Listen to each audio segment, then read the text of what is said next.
تو نوح علیہ السلام پہلے رسول ہیں. اللہ کہتا ہے ہم نے نوح علیہ السلام کو ان کی قوم میں بھیجا تو انہوں نے کہا ہے میری قوم اللہ کی عبادت کرو, اس کے سوا تمہارا کوئی الہ نہیں. یہ اللہ کے پیغمبروں کی دعوت کا ایک ایسا نقطہ ہے جس میں کبھی اختلاف نہیں. سورہ شعراء پر جو نبی آیا نا, شروع اس نے اپنی دعوت یہاں سے شروع کی. اس لیے کوئی عالم ہو, کوئی درویش ہو, کوئی جماعت جو اس کو بائی پاس کرتی ہے نا کہ اس کی بجائے اور باتیں کرو, اخلاق درست کرو, یہ ہو جاؤ, بالکل بے برکت, کوئی نتیجہ خیز نہیں, کوئی اس سے پھل نہیں ملے گا. ساری دنیا میں گمراہی کی بنیاد اور جڑ جو ہے, سن لے میرے بھائی, وہ شرک. شرک چھوٹا جرم نہیں, اسی لیے بخشا نہیں جائے گا. اور شرک جو ہے جیسے مضمون ابھی چوتھائی صاحب نے ختم کیا کہ ہم نے تو اس کا چھوٹا سا مفہوم سمجھ لیا کہ اللہ کے سوا کسی سے مدد نہ مانگو.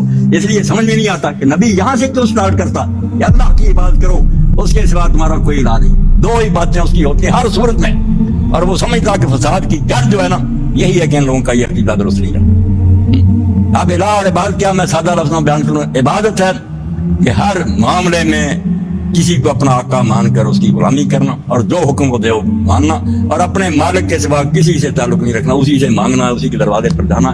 دو چیزیں آ جاتی ہیں, پوجا بھی اسی کی, ادب تعظیم سجدے وغیرہ اسی کرنے, اسی کی نیازیں دینی, اور ساتھ حکم بھی اس کا ماننا. یہ حکم والا حصہ چھوڑ جاتے ہیں کہ نمازیں پڑھتے ہیں, روزے رکھتے ہیں, یہ کرتے رہیں, بعد میں جھوٹ بولیں, حرام کمائیں, بے انصافیاں کریں, دنیا کو لوٹ لیں. یہ بات تو ہم کر رہے ہیں, بالکل لوٹے. عبادت کے دو شعبے ہیں, پرستش اور اطاعت. پوجا بھی اسی کی نہیں, یہ نذرات حکم بھی اس کا ماننا. یہ حکم والا حصہ چھوڑ جاتے ہیں کہ نمازیں پڑھتے ہیں, روزے رکھتے ہیں, یہ کرتے رہیں, بعد میں جھوٹ بولیں, حرام کمائیں, بے انصافیاں کریں, دنیا کو لوٹ لیں. یہ بات تو ہم کر رہے ہیں, بالکل لوٹے. عبادت کے دو شعبے ہیں, پرستش اور اطاعت. پوجا بھی اسی کی کہ نظر نیاز دینی اسی کی, دو مدد اس سے مانگو, سجدے اس کو کرو, اس کے دربار میں حاضری دو. مگر اس کے مقابلے میں لوگ اور آستانے دربار بنا لیتے ہیں, وہاں جاتے ہیں, چڑھاوے چڑھاتے ہیں, مددیں مانگتے ہیں. پوجا میں بھی شرک شروع کر دیتے ہیں اور اطاعت میں بھی شرک شروع کر.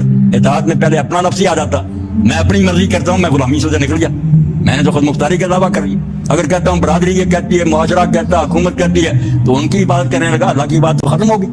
اس لیے پیغمبر کہتا پہلا کلہاڑا جو ہے نا اس پر چڑھے گا کہ اللہ کے سوا تمہارا کوئی حاکم نہیں. الہ کے دونوں مانے, نہ پوجا کے لائق ہے کوئی, نہ حکم ماننے کے لائق.